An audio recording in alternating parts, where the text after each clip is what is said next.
Once upon a time, from around the 26th to 19th centuries before the Common Era, an advanced society flourished along the Indus River. From northeastern Afghanistan through Pakistan and into northwestern India, it was called the Indus Valley Civilization. On a par with other advanced cultures of the time like Egypt and Mesopotamia, they manufactured textiles, forged metals, had indoor plumbing, and produced jewelry and ceramics.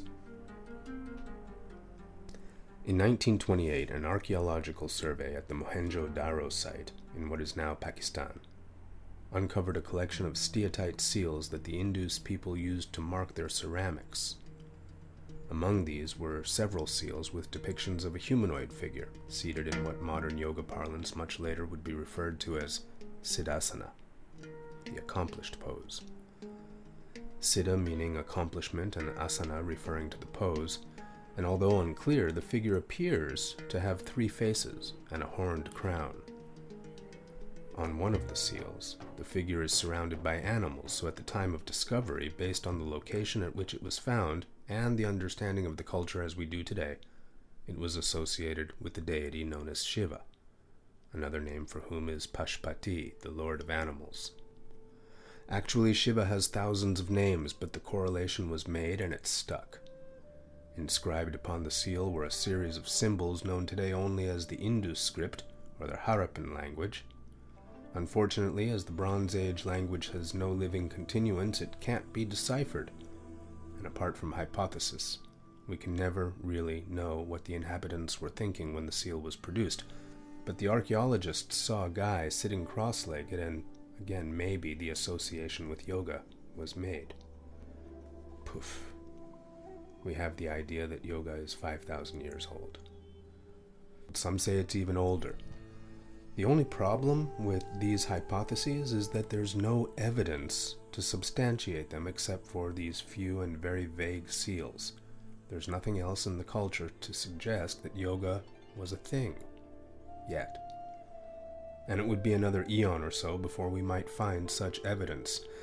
Yoga is a very interesting tradition, not so simple to define and pin down because it developed in alignment with human experience rather than academically or religiously according to a set of doctrines.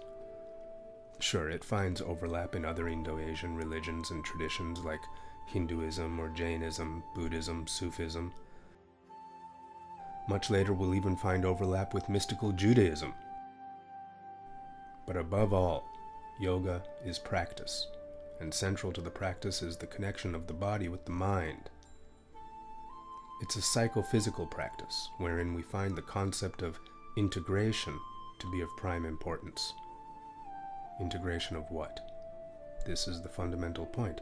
The practice of integration of pure awareness, or self-awareness, the pure awareness of being alive, integrated with one's utter humanness, the embodied experience of being.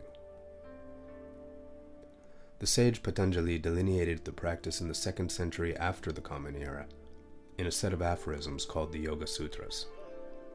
Patanjali was also of the view that this practice was secular by nature, and chose the term Ishvara to represent the face of a generic godhead as a model of meditation. By using the term Ishvara as opposed to Shiva or Vishnu, Patanjali kept his yoga non-sectarian, even while encouraging devotional practices towards the goal. We'll dive into the Yoga Sutras soon enough, but suffice it to say, yoga is more a spiritual and self-reflective practice than a religious or outwardly or upwardly focused one. Still, yoga doesn't find its roots in the teachings of Patanjali either. Neither are the roots found in the Vedas, which is also a widely circulated version of history with little foundation to back it up, and unfortunately, it's a version which is taught widely in many YIT trainings and just as many books. The Vedas were composed and handed down orally over 10 centuries between 1500 and 500 BCE in a tradition of mnemonic science that saw the sages of the times memorize entire tomes of literature impeccably, almost flawlessly. The oldest of these texts, the Rig Veda, the oldest text of any Indo-European language, contains no reference to yoga as we understand it today.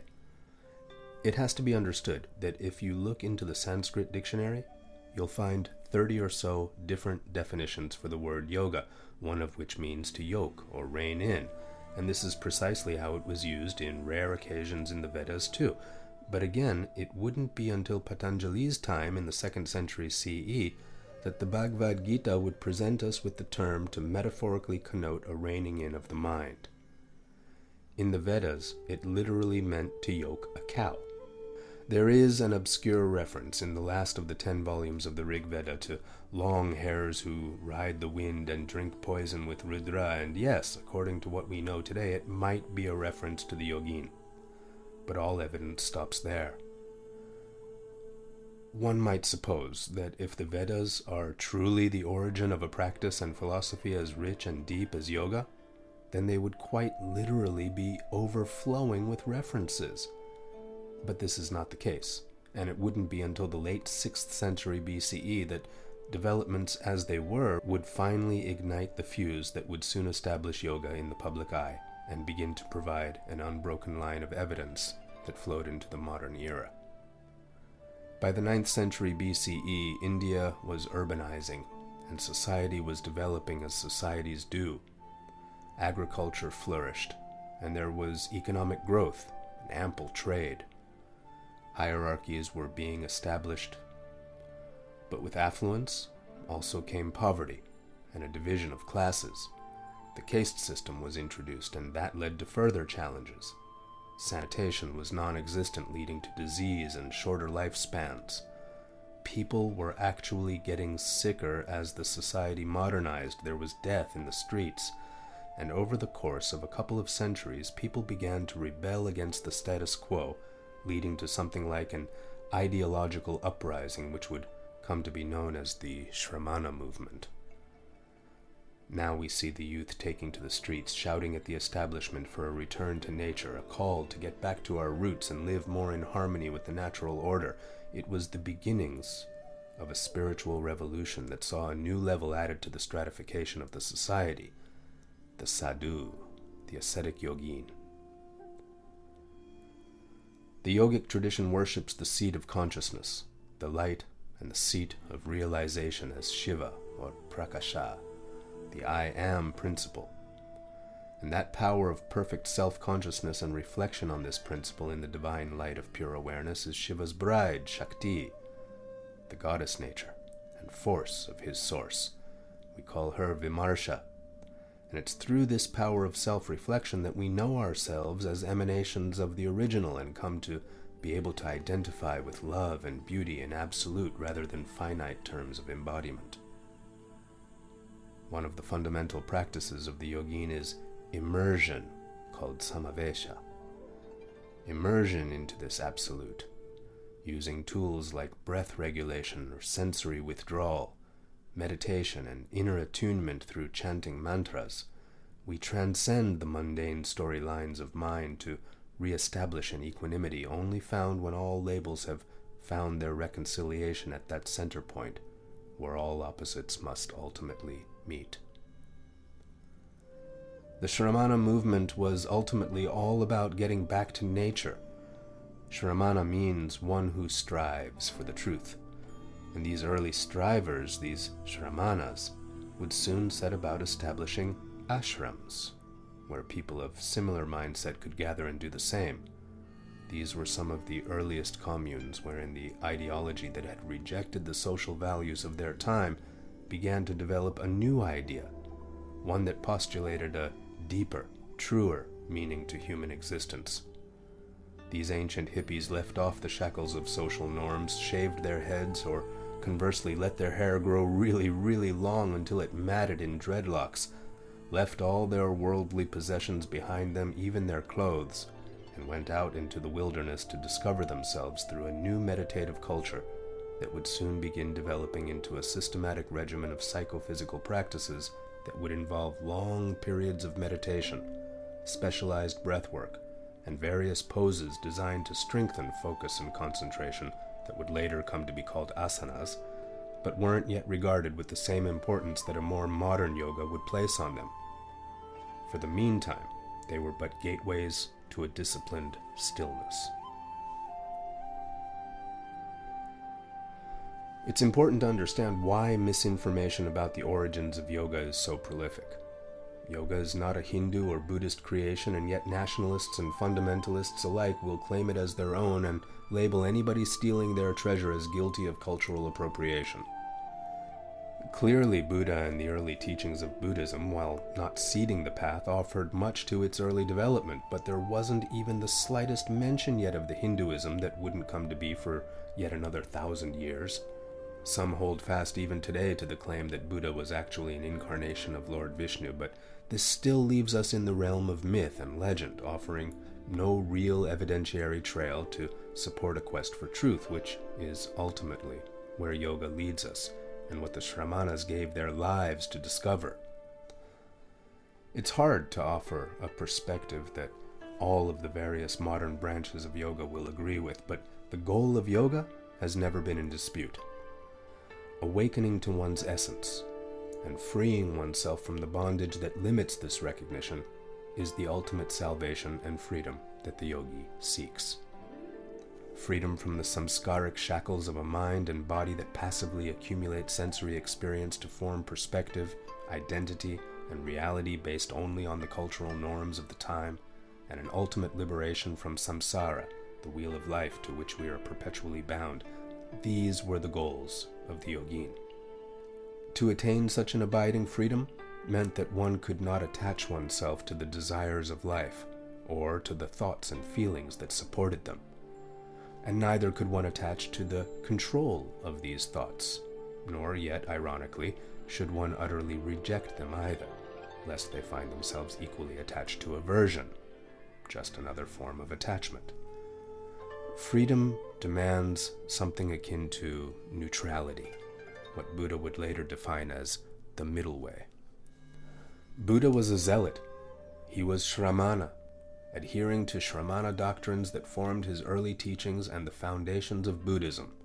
The Shramana movement, with its incorporation of silent retreat into the forests, dietary restriction, psychophysical concentration practices, early postural techniques that we'd later call asana, breath exercises which would become the science of pranayama, and meditation, all to attain altered states of consciousness and affect the physiology in various ways, such as calming the restless mind on the way to attaining an abiding realization of that fundamental truth of our essence nature.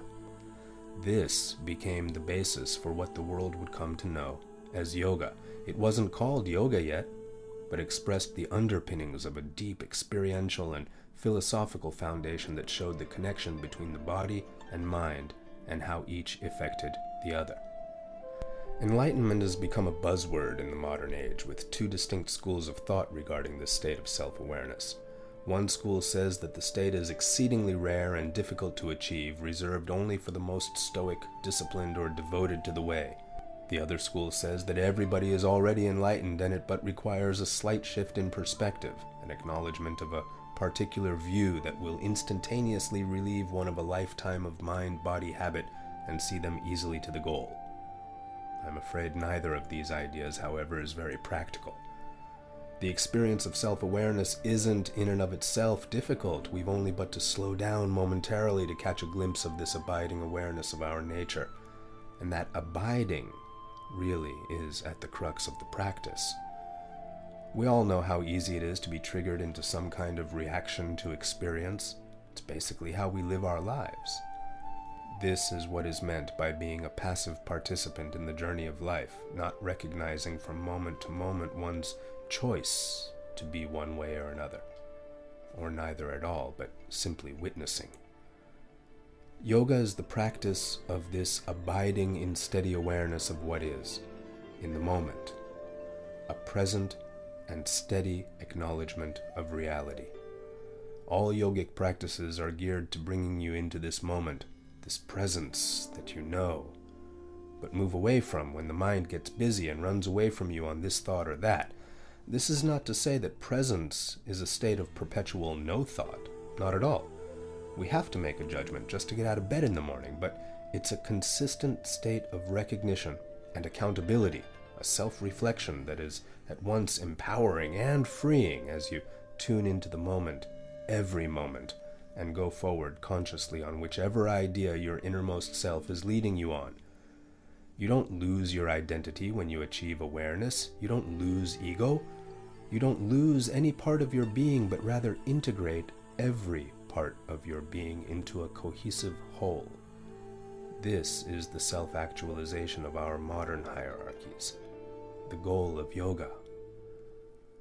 Of course, there are other goals of yoga too, the accomplishments, the siddhis, and this is where the path of the Shamanas and the modern aspirant to higher consciousness might diverge, for the ancients took to the forest seeking liberation from the wheel.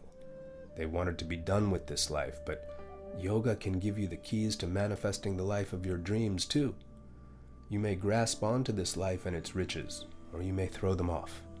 You may attach, but the mind will necessarily busy itself with that attachment, and freedom will be less than pristine by the very nature of the attachment. Liberation from the cycle of rebirth will not be yours, and yet choice is at the very heart of the freedom of our essence nature, and it was that realization and attunement that the early establishment didn't much appreciate as their youth ran away to the forest to discover their higher purpose, to face death and be confident in the dying, in their quest for a life worth living. Which will you choose as you go forward into your practice? As you recall the signals that guide you into the recollection and recognition of your essence nature, and you learn to abide in the pure awareness that is the foundation of the entire reality, will you judge the life worth living? Would you consciously create a life of accomplishment and power, or do you seek to neutralize the karmic wheel, putting an end to the duality of joy and suffering that most often defines a life? Come, let us take a closer look at what makes up the practices of the yogic path.